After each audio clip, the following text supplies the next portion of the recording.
সালামু আলাইকুম বন্ধুরা, আবরাস টিউশনে নতুন ভিডিওতে তোমাদের সকলকে স্বাগত। কেমন আছো সবাই? আশা করি সবাই ভালো আছো।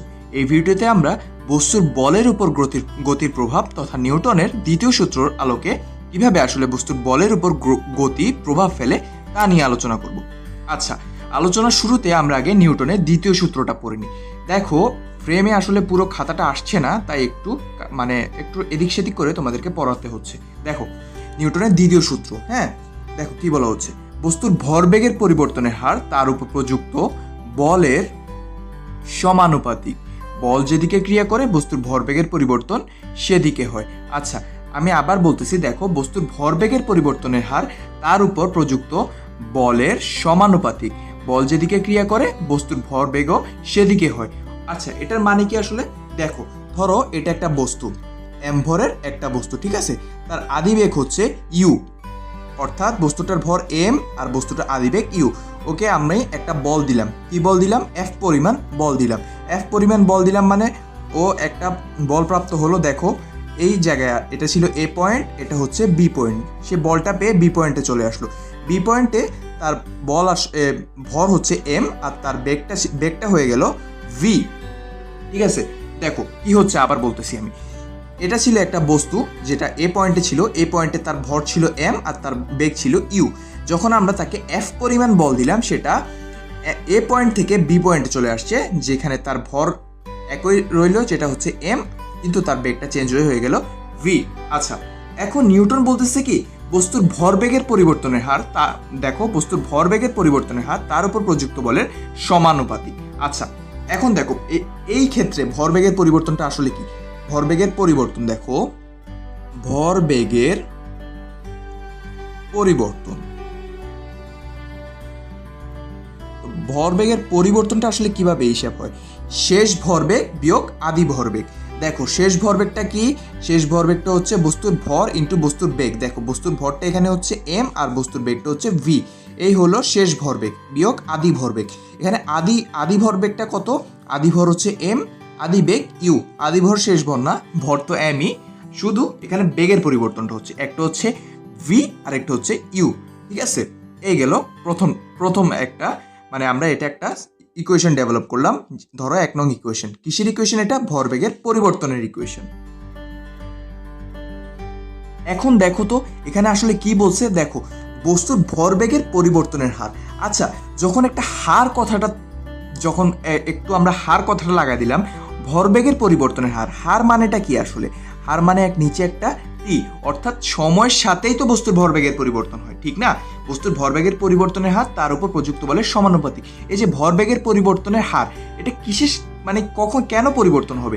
সময়ের সাপেক্ষেই তো, অর্থাৎ সময়ের সাথে সাথেই তো কোনো কিছুর ভরবেগের পরিবর্তন হয়। আচ্ছা, এটা আমরা একটা ইকুয়েশন ডেভেলপ করলাম, যেটা আমরা 1 দিলাম। দেখো কি ইকুয়েশনটা আবার যদি বলি, দেখো, এম ভরের একটা বস্তু এ স্থান থেকে বি স্থানে গেল।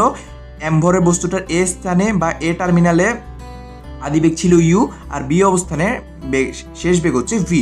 এখানে আমরা ভরবেগের পরিবর্তনটা নিলাম, নিচে টি দিয়ে ভাগ দিলাম। কেন? যেহেতু এখানে বলছে ভরবেগের পরিবর্তনের হার। এই গেল তোমার প্রথম অবস্থা। এখন দেখো তো, আমরা যদি এখান থেকে এমটা কমন নিয়ে নিই, এমটা কমন নিয়ে নিলে কি আসতেছে? V minus U divided by T. আচ্ছা, দেখো তো এই ফর্মুলাটার সাথে কি তোমরা পরিচিত? V minus U divided by T, এটা আসলে কিসের ফর্মুলা? এটা হচ্ছে আসলে ত্বরণের ফর্মুলা। দেখো, V minus U divided by T আসলে অ্যাক্সিলারেশন, বেগের পরিবর্তন ডিভাইডেড বাই সময়। এটা হচ্ছে আসলে অ্যাক্সিলারেশন। তার মানে M V minus U divided by T না লিখে আমরা চাইলে কিন্তু কি লিখতে পারি? এম এ লিখতে পারি, কারণ V minus U divided by টিটা আসলে হচ্ছে এ বা অ্যাক্সিলারেশন। আচ্ছা, এত কিছু যে করলাম, আসলে আমরা কিসের জন্য করলাম? দেখো, আমরা আবার সূত্রটাতে ফিরে আসি। দেখো, বস্তুর ভরবেগের পরিবর্তনের হার তার উপর প্রযুক্ত বলের সমানুপাতিক। তার মানে এই যে ভরবেগের পরিবর্তনের হারটা থেকে যে আমরা এই এম এটা আনলাম, এটা আসলে কিসের সমানুপাতিক? তার উপর প্রযুক্ত বল এফ এর সমানুপাতিক। অর্থাৎ কোনো বস্তুর উপর প্রযুক্ত বলের সমানুপাতিক কি হচ্ছে? তার ভরবেগের পরিবর্তনের হার। আচ্ছা, দেখো, আমরা কিন্তু ইকুয়েশনটা এভাবে রাখবো না, কারণ সমানুপাতিক দিয়ে আমরা আসলে কোনো প্রকার ম্যাথ করতে পারবো না, এখানে একটা ঝামেলা সৃষ্টি হবে। তাই আমরা কি করব? দেখো, F is equal to K M A লিখবো। আচ্ছা, এখন তোমাদের কাছে মনে হতে পারে ভাই আপনি ইকুয়াল টু আর কে এই দুটো টার্ম কোথা থেকে আনলেন। দেখো, একটা জিনিস সবসময় মাথায় রাখবা, কখনো যদি সমানুপাতিক সাইনটা তোমাদের, এই যে সমানুপাতিক সাইনটা যদি তোমাদের গায়েব করতে হয়, ক্রস করে দিতে হয়, তোমাকে অবশ্যই একটা সমান আর একটা ধ্রুবক আনতে হবে। এখানে আমরা সমান চিহ্নটা আনলাম আর ধ্রুবক আনলাম কে। আচ্ছা দেখো তো, এখন যদি আমরা কোনোভাবে এই কেটার মান আমরা 1 ধরে নিতে পারি, তাহলে কি আসে সূত্রটা, আমরা কেটার মান 1 ধরে নিলাম। দেখো তাহলে কি আসতেছে, F is equal to K M A. ঠিক আছে, আমরা কে এর মানটা কত ধরবো, 1। F is equal to 1 into M A, তাহলে F is equal to M A. সুন্দর একটা ফর্মুলা ডেভেলপ হয়ে গেল, এটা হচ্ছে ইকুয়েশন।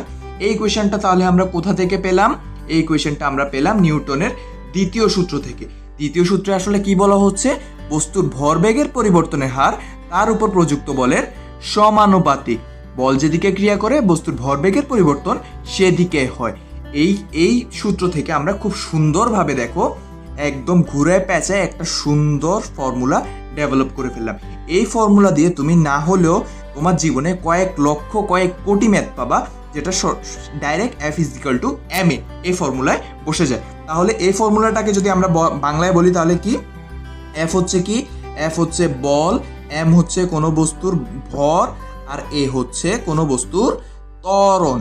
তাহলে F is equal to M A মানে হচ্ছে কোনো বস্তুর বল হচ্ছে, কোনো বস্তুর উপর প্রযুক্ত বল সমান সমান ওই বস্তুর ভর আর ওই বস্তুর ত্বরণের গুণফল। এটাই হচ্ছে মূলত F is equal to M A formula. এই ফর্মুলার আলোকে আমি আবারও বলছি, তোমার জীবনে তুমি অনেক অনেক অনেক অঙ্ক পাবা। তাই এই ফর্মুলাটা আসলে মাথার মধ্যে গেঁথে নাও। আর এই ফর্মুলার পেছনে আসলে কে দায়ী, কে এত বড় ফর্মুলার পেছনে দায়ী, এই যে নিউটনের দ্বিতীয় সূত্র, তাও একটু ভালোভাবে ঝালিয়ে নাও। আশা করি তোমাদের কাছে এই ভিডিওটা তোমাদের যে এই ফর্মুলা রিলেটেড যে কনফিউশন ছিল তা ক্লিয়ার করতে সক্ষম হয়েছে। আমি জানি ইনশাল্লাহ তোমরা এখন থেকে আর এই ফর্মুলার ডেভেলপ করার সময় কোনো প্রকার কনফিউশন তোমাদের মধ্যে ক্রিয়েট হবে না। ধন্যবাদ সকলকে, সবাই ভালো থেকো, সুস্থ থেকো। আর হ্যাঁ, ভিডিওগুলো নিজে নিজে দেখো না, তোমার বন্ধু বান্ধবদের মাঝে ছড়িয়ে দাও। ভালো থেকো সবাই।